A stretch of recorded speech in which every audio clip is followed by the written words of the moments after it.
4 shot and killed while nursing one of her twin babies is speaking only with Fox 5. Police say the alleged gunman was the father of those twins and later shot and killed himself. Bob Barnard's on the story tonight. He's live in Fairmount with that Fox 5 exclusive. Bob. Hey there, Jim. Prince George's County Police are saying what happened here was a deadly case of domestic violence, a murder-suicide that has ripped apart a large and loving D.C. family. It's hard. It's hard. It's definitely hard, knowing that she just had twins and they not really going to grow up to know their mom. Her family says 32-year-old Taquia Nails was a loving and dedicated mother of 4 young children. We're falling apart. Everybody's can't believe it. It's Kiki. Kiki, as they affectionately called her, was nursing one of her twin 2-month-old babies when police say her estranged boyfriend, the father of the twins, shot and killed her inside Kiki's home on 62nd Avenue in Fairmont Heights around 11 p.m. Tuesday night. They got into it, and he asked her to say another word, and she said another word, and he shot her twice in her head. I don't know what's on that. When I got there, the baby was full of blood. Kiki's 16-year-old niece was there in the house at the time. She told him to get on her house multiple times, and he ended up coming out of the bathroom and shot her 3 times with the baby in her hand. And I tried to help. I tried to pepper spray him, but he ended up pointing the gun at me, and I had the baby in my hand.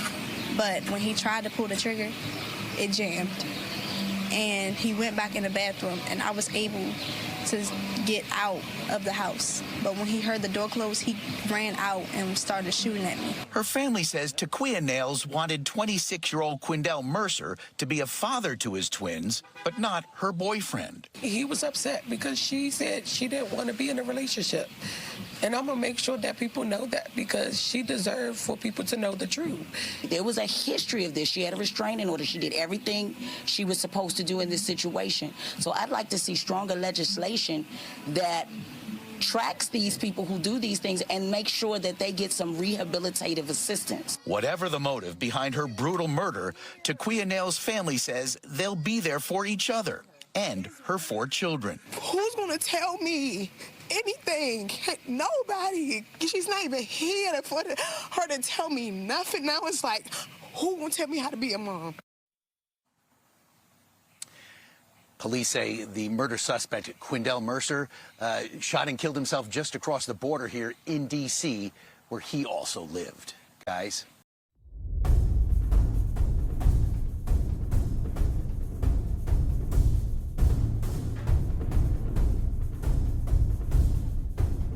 Hello and welcome back to Nikki Scoops. For all the crime enthusiasts out there, make sure to hit that subscribe and like button, as I'll be releasing short true crime videos 3 times a week. Additionally, this will assist me in producing more videos to connect with a wider audience. Thanks again. Now let's begin. A mom of 4 was shot and killed by her sadistic ex while holding one of her 2-month-old twins, to the horror of her other children who were powerless to help their mother. The dad was later found with a self-inflicted gunshot wound. The slaying happened around 11 p.m., which is when neighbors described hearing Taquia Nails' children scream out in terror as multiple shots rang out in the family's first-floor Maryland apartment. She had 2 twins. She had a son about 8 years old, and she had a little daughter, like 3, said a neighbor in Fairmont Heights who said they felt terrible for the children. It's traumatic. I wouldn't imagine no child growing up like that. Like it's bad you wouldn't want to see no child grow up like that for a person to be holding her newborn child, the neighbor added. Police identified the suspect as Quindell Mercer, 26, an estranged lover and father of the mom's 2-month-old twins. Reports say he visited the family Tuesday night but became violent once Taquia told him to get out. After he shot and killed the mother of his children in front of their siblings, he fled the apartment. Neighbors said they caught the shooter dashing down the hallway when they came out to investigate the commotion. He reportedly spouted an expletive and said he didn't care that he gunned down the children's mother right in front of them. A band of law enforcement officials tracked the shooter down Wednesday in northeast D.C., finding him dead with a self-inflicted gunshot wound. Mercer was involved in a slew of domestic violence incidents with Nails, who last year got a protective order against the father of her twins after he allegedly strangled her. It expired when she ultimately decided not to go forward in court. Mercer's mother, who spoke to ABC, said her son was under enormous pressure after he became a father. He used to do everything for them. Everything was for them, she said. He used to try to give me money, and I'm like, no, I appreciate you. You got twins. Residents say domestic violence has become rampant in Prince George's County, and the incident was a stark reminder of that grim fact. Neighbors, expressing great empathy for Nail's 4 children, said the impact is apparent. That child has to grow up knowing both of her parents are gone now, the neighbor said. My deepest sympathy goes out to the babies of Takia Nails. Domestic violence is a very serious type of abuse that no one should encounter, but unfortunately a lot of relationships used by one partner to gain or maintain control over another intimate partner. When things don't go their way, it always ends in injury or death. Please stay alert and watch for warning signs because they are there. Sometimes you might just have to act out a dangerous situation just to make it out alive. Be safe, everyone.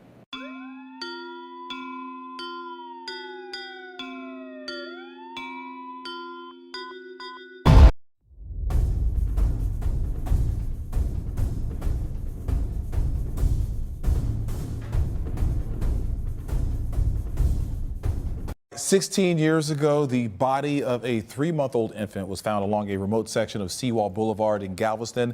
Tomorrow night in Huntsville, the father of that child will be executed by lethal injection. KPRC2 investigator Robert Arnold is scheduled to be a media witness to the execution of 38-year-old Travis James Mullis, and he has the details of the crime that led to a death sentence. And we do want to warn you, you may find some of the details disturbing. Today is Friday, February 1st, 2008. The time is 9:45 p.m. This is where Travis Mullis's run ended. We are in interview room D inside the homicide division at police headquarters at 8th and Ray Streets in Philadelphia. A run that began 3 days earlier from this isolated spot on Galveston's East End. This is where the body of his 3-month-old son, Elijah, was found discarded on the side of the road. You have given us a 6-page statement regarding the beaten death of Elijah Mullis. That happened on Tuesday, January 29, 2008. During an hour-long confession, Mullis told detectives the day began with him trying to molest the 8-year-old daughter of a friend. At that time, I had asked her to take her pants off. She had said no. She started to cry. She got scared. I also got startled. Mullis, his girlfriend, and Elijah were living with another family at the time. I spoke with my girlfriend. She got scared that we were going to be thrown out of the house because of that. She was also scared that that I might try to do it again.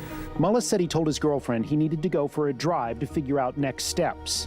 She told me to take Elijah with me because that way she knows that I'm going to come back. Mullis explained while he was parked along the side of Seawall Boulevard, Elijah woke up and started crying. He said he tried to console his son, but nothing worked. And at that point, I had hit my breaking point with stress, and I was scared, I was panicking, I hit my breaking point and I broke. At that point, I felt that the only way to make him to stop crying was to kill him. Mullis told investigators he first strangled his son, then stomped on his skull. Prosecutors later told a jury he also molested his baby boy. Mullis then tossed his son's body on the side of the road, along with his car seat and other items. After considering suicide, he started driving, stopping at churches in different states to get help with gas money and food. I was scared to go to prison, and I was scared of the consequences for what I had done. And I was also afraid of what would happen, if I went back to the trailer and told Karen what I had done. Mullis made his way to a town in Maryland where he grew up looking for friends. He eventually drove to Philadelphia, walked into a police station, and surrendered. I had decided that I was tired of avoiding it. I felt like I was ready to man up and admit to what I had done and turn myself in. Mullis said he acted the way he did because he suffered years of sexual abuse as a child. After 3 hours of deliberations, the Galveston County jury found him guilty of capital murder. I regret everything that I've done, and I'm willing to take any and all consequences that come about the situation. Mullis waived his rights to appeal his conviction and death sentence. However, later legal filings showed defense attorneys argued his mental health incompetency is in question, so a constitutional review of his conviction is needed. Mullis was examined, though, and deemed competent, and his execution is scheduled for Tuesday at 6 p.m. Robert Arnold, KPRC 2 News. Travis James Mullis, 38, was accused of killing his 3-month-old son, Elijah. The baby was reportedly molested, stomped to death, and abandoned at the Galveston seawall, which is a popular tourist destination south of Houston. Mullis had hit his breaking point when he killed his son, telling Philadelphia police 4 days after the murder that he couldn't get him to stop crying and thought that the only way to get him to quiet down was to kill him, according to court records. At the age of 21, Mullis committed the crime. He claimed to have reached a breaking point when the infant's crying persisted. The night before the murder, Mullis had been bickering with then-girlfriend and mother of his child, Karen Koberger, after he had attempted to make his roommate's daughter, 8, pull her pants down, according to court records. In the morning, Mullis drove south toward Galveston, taking Elijah with him because he apparently wanted to clear his mind. When the baby started crying and Mullis could not get him to stop, he molested and choked him. He then pulled Elijah out of the car and placed him on the ground, and then went on to stomp on his head. He fled the state after flinging the car seat and the baby's body toward the other side of the seawall. He turned himself in a couple days later, offering a detailed confession to authorities in Philadelphia. Mullis was extradited back to Texas, convicted of murder and sentenced to death in March 2011. A Texas man who admitted to stomping and strangling his own baby after he molested the 3-month-old called his execution by lethal injection assisted suicide in his final words. Mullis, 38, spoke his last words while strapped to a gurney in the death chamber in Huntsville, Texas, on Tuesday night. After waiving his legal right to appeal his execution for the 2008 killing of his baby, Mullis said he took the legal steps to expedite to include assisted suicide. "I don't regret this decision to legally expedite this process," he said in his last statement. "I do regret the decision to take the life of my son. It was my decision that put me here," the convicted killer added. Mullis brutalized his own son, Elijah, after trying to rape another child on January 29, 2008, according to KPRC. At that time, Mullis, his girlfriend, and their newborn were residing with a friend who had a daughter, due to their inability to afford an independent living space. In a police confession days after the killing, Mullis told police he tried to assault the 8-year-old at a playground. "I had asked her to take her pants off. She said no," Mullis told investigators. "She started to cry. She got scared. I also got startled. I was upset about what I was doing. I knew that it was wrong, so I told her, let's just go home." Mullis told police he himself had been sexually abused as a child and thought he could get rid of the flashbacks if he acted on them. Mullis told his girlfriend what had happened between him and the girl, and the couple feared they would get kicked out of the mobile home once her dad heard about it. Claiming he was going for a drive to figure out next steps, Mullis went for a drive with this infant in Galveston. The dad, then 21, claimed the baby woke up during the drive and began to cry uncontrollably. "I had hit my breaking point with stress and I was, scared," he told police. "I was panicking. I hit my breaking point and I broke at that point. I felt that the only way to make him stop crying was to kill him." Mullis strangled the baby and then stomped him to death. While he didn't confess to it, prosecutors said there was evidence he had molested the baby boy as well, before his dumping his body on the side of the road near the seawall. A couple of days later, Mullis turned himself in and offered a confession to authorities in Philadelphia. He was subsequently extradited back to Texas, where he was convicted of murder and sentenced to death in March 2011. 7 years later, he filed a motion to waive his appeals and fire his attorney, hoping to expedite his execution. Mullis told a reporter, "I'm guilty of what I did, and the death penalty is legally justified and, I believe morally, sentenced for what I've done. I'm ready to accept my punishment. I do regret the decision to take the life of my son. I apologize to the mother of my son, the victim's family," he said. "I have no ill will towards the court, the judicial system, the prosecution, or the execution protocol. The morality of execution is between you and God. It was my decision that put me here. I'm ready, Warden." Texas officials declared him dead at 7:01 p.m. Central Daylight Time. No one on his side or the baby's mother's side witnessed the execution. Texas executed Travis James Mullis on Tuesday, September 24th for killing his infant son in 2008, making him the 4th inmate executed in the nation's busiest death penalty state this year.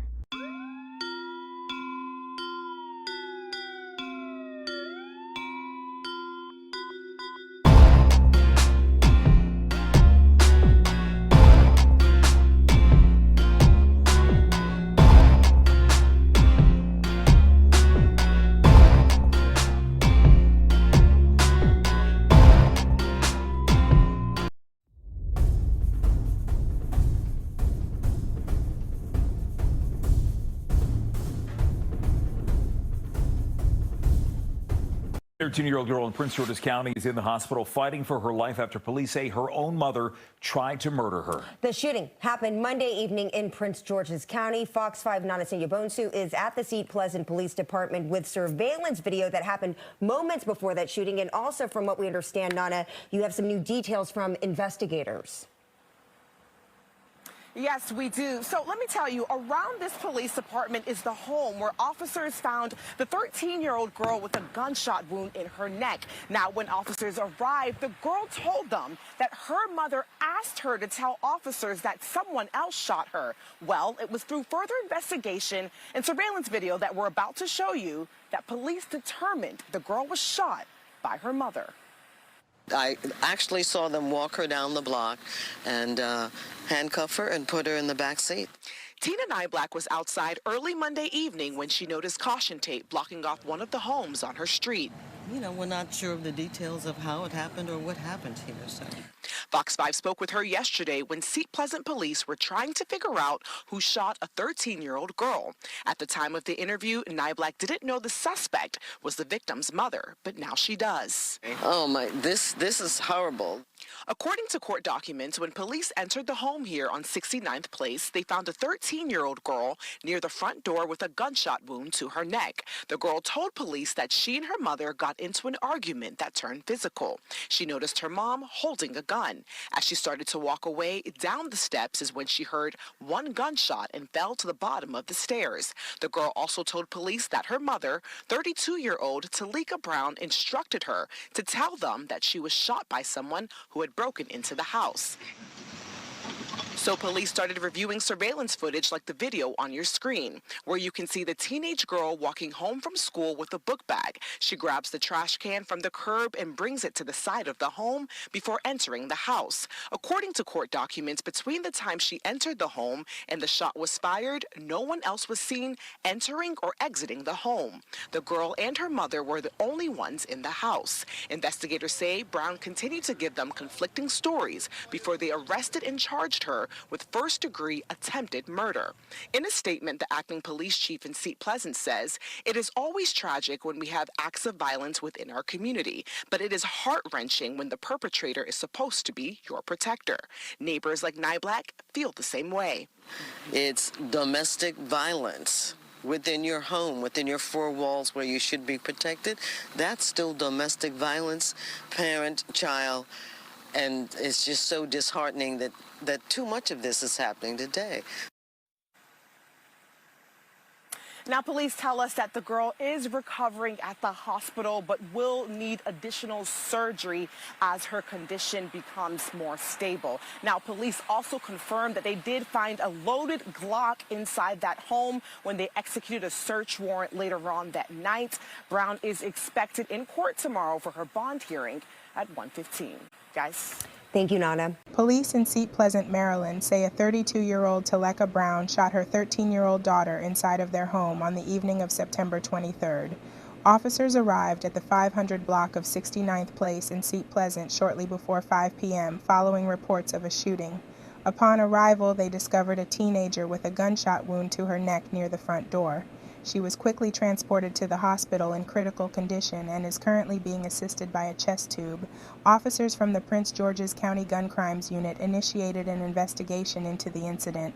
They examined surveillance footage capturing the events leading up to and following the shooting. Court documents state that the teenager arrived home, retrieved the trash can from the curb, positioned it beside the house, and then entered the home. Inside, she reported to police that a verbal altercation with her mother, Brown, escalated into a physical confrontation. During the altercation, the teen said she noticed Brown was holding a gun. The girl then started to walk down the stairs at the home when she heard a gunshot and fell to the bottom of the stairs and was unable to move. Her mother then told her to say she was shot by someone who broke into the home, the girl told police. Initially, Brown reported to the police that her daughter had been shot by a homeless individual and was bleeding upon returning home from school, as per the police dispatch audio. The dispatcher was heard stating, "They're advising that the patient was shot in the neck by a homeless person." The charging documents state that investigators detected the odor of a discharged firearm within the residence. Upon inquiring with Brown about the presence of a gun in the home, She disclosed that there was one secured in a safe, which was unregistered and not her property, as per the police report. Upon examining the neighborhood surveillance footage, officers determined that from the time the teenager arrived home until the 911 call was placed, no one had entered or exited the house through the front or back doors. Taleka Brown was denied bond Wednesday, and prosecutors say she made a disturbing phone call earlier in the day from jail.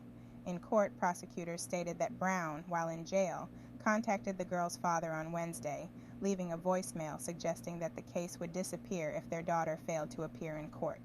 She never once showed concern for her child's well-being, remarked Assistant State's Attorney of Prince George's County Ashley Sowles. Our worry is that the victim will heed her mother's influence. We aim to prevent any undue pressure from affecting her testimony, stated Sowles. The 13-year-old was still in the intensive care unit the day the phone call was made, recovering from the gunshot wound. Doctors were concerned the girl could be paralyzed because of where the bullet hit her. Fortunately, she managed to be able to walk around her hospital room. The judge decreed that Brown be detained without bail following the prosecutor's assertion that a jailhouse phone call reinforced their case that Brown could coerce the victim into silence. During the interview with officers, Brown confessed that only she and her daughter were present in the home when the shooting occurred. After reflecting statements from Brown, police arrested her and charged her with first-degree attempted murder and other charges. Brown is now detained at the Department of Corrections. The emotional trauma will likely linger with this young girl for a while. It's difficult to comprehend what drives a parent to the brink of harming their own child. However, based on the story, it's evident that this mother reached her limit with her daughter. The nature of their altercation is unclear, but it seems to be the culmination of an escalating issue between them for some time. A woman accused of shooting her teenage daughter was in court for the first time this afternoon. Taleka Brown is facing attempted murder charges in connection with the shooting in Seat Pleasant on Monday.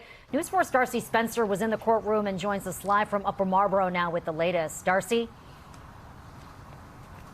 Well, that's right. You know, the judge ordered her held without bond, and that's after prosecutors revealed a very disturbing phone call she made from jail earlier today. According to prosecutors, Taleka Brown allegedly left a voicemail for the father of their daughter, the daughter she's accused of shooting inside their home in Seat Pleasant Monday afternoon. In the call, Brown allegedly said if her daughter didn't show up for court, then the case would go away. The 13-year-old is still in the ICU recovering from a gunshot wound to her neck. That's our concern, is that it's her mother. She's going to listen to her mother. And so we don't want her to be tainted in any way by the pressure. Prosecutors said the call bolstered their argument that Brown should be held without bond, and the judge agreed. Brown's attorney asked for home detention. At no time did she express any concern for how her child was doing. Investigators say Brown provided investigators several conflicting statements about the shooting. Listen to the dispatch audio. Brown allegedly blamed the shooting on someone else. They're advising that the patient was shot in her neck by a homeless person. But detectives quickly realized that the alleged shooter they were looking for was Brown, the girl found by medics near the front door of the home on 69th Place. We know that it's going to take some time for her to recover from her physical injuries, but her emotional injuries, that may last a lifetime. According to charging documents, the teen said an argument with her mom turned physical. She said she saw her mom holding a gun. The daughter walked down the steps and heard a shot. She fell to the bottom of the stairs and was unable to move. The girl told police her mom instructed her to say she'd been shot by someone who had broken into the house. And while no one thinks that a mother would shoot her very own daughter, no one could conceive of that. These incidents do happen. Officers could smell the scent of a discharged firearm. They asked Brown if there was a gun in the home. Her response, yes, there is one in a safe, but it is not registered and does not belong to me. Detectives recovered a handgun during a search of the home later that night. And we also got a little bit of good news today. You know, doctors were very concerned that this little girl could be paralyzed because of where that bullet hit. But we learned today that she was up and walking around in her hospital room. So there is hope that she'll make a full recovery. Back to you. Well, that is some good news coming out of that terrible story. Darcy, thank you.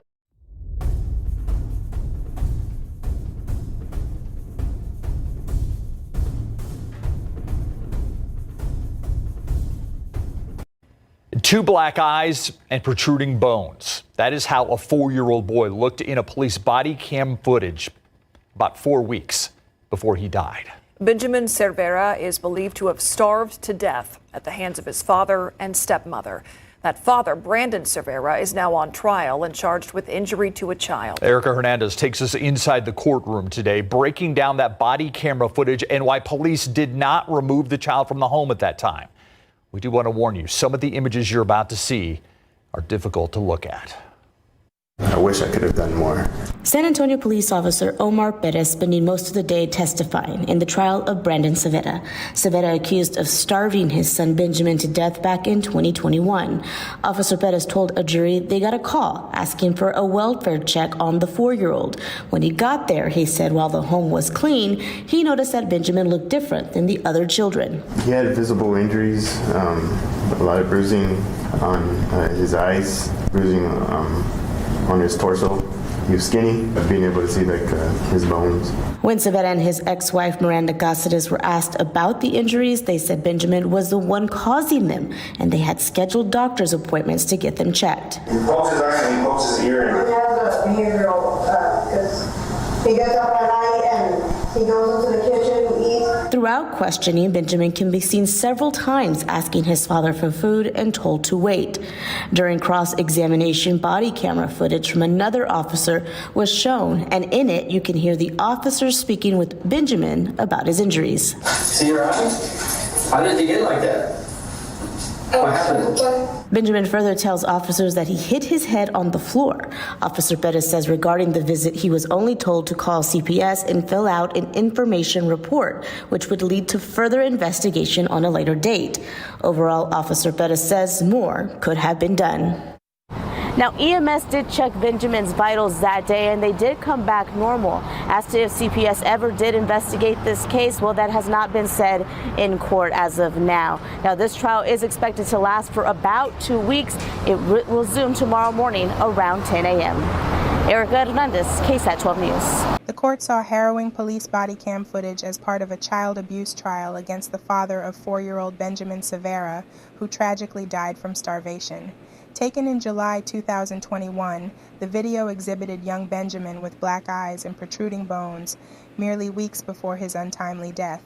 The footage, revealed during proceedings in San Antonio, Texas, showed the visibly malnourished child, known as Benji to family, who weighed a mere 28 pounds at his time of passing. Jurors heard that the young boy had to endure being made to consume hand sanitizer and was forced to eat breadcrumbs off the family bathroom floor without using his hands, reports The Mirror. During a welfare visit recorded by police cameras, Benjamin's father, Brandon Cervera, claimed that the boy was self-harming, stating, "He pokes his eyes and he pokes his ears." Miranda Cáceres, 25, captured in the same disturbing footage speaking with officers, was sentenced earlier this year to 25 years in prison for her involvement in the abuse. She explained that he has behavioral issues. He rises at night and goes into the kitchen to eat. Additionally, gauze was observed protruding from Benji's ears, and he was also recorded asking his father for food. It has since been revealed the 4-year-old was the only member of the family to not have his own bed and was instead locked in his room where he slept on mattress with a urine-soaked blanket. He was also prevented from using the fridge and kitchen cabinets, which were padlocked to stop him from getting food, according to the San Antonio Express-News. Officer Omar Perez reported to the court that during a welfare check, Benji was observed to be so emaciated that his bones were visible. Officer Perez said he had bruises on his eyes and torso, and he was skinny, able to see his bones. EMS called to the scene to check Benji's vitals and said they were normal, though Perez was told to call Child Protective Services and fill out a report. Just 25 days later, and Benji was dead. Brandon Cervera denies causing injury to a child and faces life in prison if convicted. The trial is set to resume on Monday. This was a very disturbing topic. I am so deeply hurtened to know that little Benjamin suffered in such manner as he did. What is unclear to me is why bring a child into this already cruel world, then turn around and cause such torment as if they asked to be here in the first place. I hope they threw the book at his father. Benjamin can now rest peacefully and not have to worry about being neglected ever again. God bless his little soul.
The fact a 15-year-old teenager who had his whole life ahead of him had been taken from his family in this way is a stark and sobering reminder of the danger of zombie-style knives.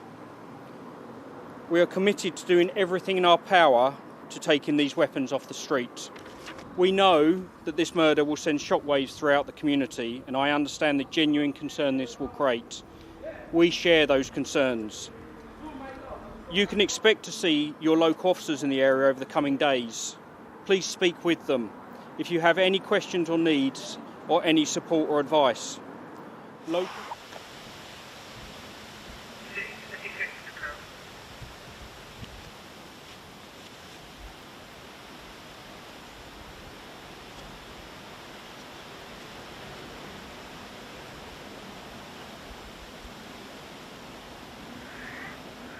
Over a week ago, Dejuan Campbell suffered an attack with a zombie knife in Woolwich. The teenager pleaded, "I'm 15, don't let me die," after being stabbed, just before the enforcement of the ban on such knives. Responding to a disturbance report on Eglinton Road, Woolwich, around 6:30 p.m. on September 22nd, the Metropolitan Police discovered a teenage boy with a stab injury. A 43-year-old woman who witnessed the incident rushed to assist the boy, trying to stop the bleeding from his wound as he lay wounded on the street. The woman describes the boy as lying face down on the ground. The woman, who wishes not to be identified, described a massive pool of blood forming beneath the boy as she used sheets to stem the bleeding.